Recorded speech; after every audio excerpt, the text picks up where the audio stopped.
আসসালামু আলাইকুম। নবম শ্রেণীর প্রিয় শিক্ষার্থীরা কেমন আছো? সবাই আশা করি অনেক ভালো আছো। তো 3 তারিখ থেকে তোমাদের হচ্ছে ষান্মাসিক মূল্যায়ন শুরু হচ্ছে। তো আজকে হচ্ছে তোমাদের ইতিহাস ও সামাজিক বিজ্ঞান থেকে তোমাদের কত পৃষ্ঠা পর্যন্ত তোমাদের সিলেবাস, অর্থাৎ কত পৃষ্ঠা পর্যন্ত তোমাদেরকে পড়তে হবে এবং শিখতে হবে মূলত, এবং কি কি বিষয় আসবে তোমাদের মূল্যায়নে, এই বিষয়টি ক্লিয়ার করবো। ঠিক আছে? অত্যন্ত গুরুত্বপূর্ণ ভিডিওটি। তো ভিডিওটি শুরু থেকে শেষ পর্যন্ত দেখার জন্য অনুরোধ করছি।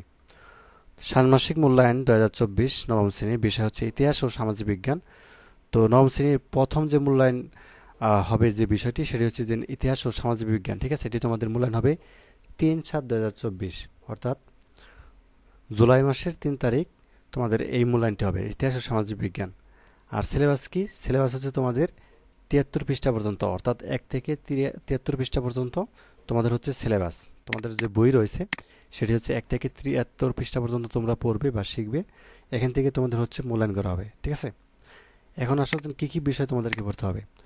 তো যেহেতু 73 পৃষ্ঠা পর্যন্ত তোমাদেরকে মূল্যায়ন করা হবে, কাজে তোমাদেরকে এই টপিকগুলো পড়তে হবে, বিশেষ করে শিখন অভিজ্ঞতাগুলো, যেমন প্রকৃতি ও সমাজ অনুসন্ধান, আত্মপরিচয় ও মানবিক আচরণ, বাংলাদেশ ও বঙ্গবন্ধু, মানবতাবাদী দাড়ি ও অসাম্প্রদায়িক চেতনা, রাজনৈতিক কাঠামো ও নাগরিক দায়িত্ব।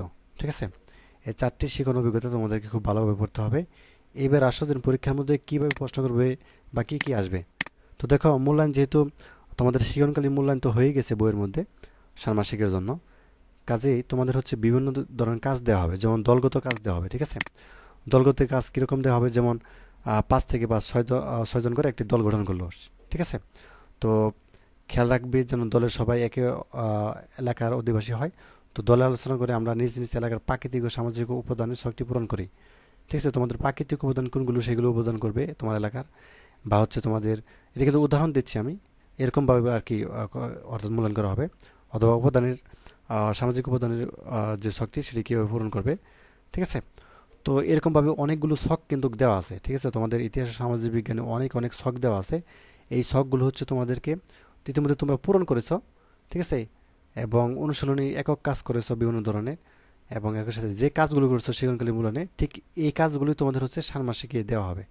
আমি যেটি বলবো, তোমাদের যে কাজটি সেটি হচ্ছে যে ইতিহাস ও সামাজিক বিজ্ঞান বইয়ে তোমরা যে ছকগুলো পূরণ করছো এই ছকগুলো খুব ভালোভাবে দেখে যাবে। ঠিক আছে? এখান থেকে তোমাদের হচ্ছে বিভিন্ন নমুনা অর্থাৎ প্রশ্ন করা হবে, এবং নমুনা প্রশ্নের সাথে এগুলো হচ্ছে তোমাদেরকে উত্তর করতে হবে। ঠিক আছে? আর টেনশনের কিছু কারণ নাই, যেহেতু প্রশ্ন দেওয়া হবে, আমরা আমাদের চ্যানেলে কিন্তু প্রত্যেকটা বিষয়ের যে নমুনা উত্তরপত্র কিন্তু দেওয়া হবে। কাজে যারা নতুন রয়েছে অবশ্যই সাবস্ক্রাইব করে রাখবে, এবং তোমাদের যারা বন্ধুরা রয়েছে তাদেরকে বলবে সাবস্ক্রাইব করতে। ঠিক আছে? তো আমাদের দেওয়া উত্তর যদি তুমি করো অবশ্যই তোমরা হচ্ছে সকলে ত্রিভুজ পাবে। তো আশা করি বুঝতে পারছো বিষয়টি। তো এই ছিল। ধন্যবাদ সবাইকে ভিডিওটি দেখার জন্য। আল্লাহ হাফিজ।